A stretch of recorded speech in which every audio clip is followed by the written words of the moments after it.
magpasalamat po sa inyo na kahit hindi ko pa po birthday ngayon, celebrate nyo na po. Maraming salamat sa oras nyo, lalo na po sa supportan nyo po.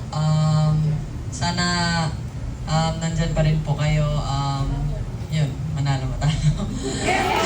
Yes! And wala lang, sobrang grateful lang kasi nandyan po kayo. Sabi nga ni ni Tita Joanne, yung mga tunay po talaga na sumusuporta nandito po sa room na po na ito. So, really thank you, and syempre magpasalamat po rin ako sa mga tao na nag-organize at nag-asikaso po nito. So thank you, and see you po sa vegan. Thank you po.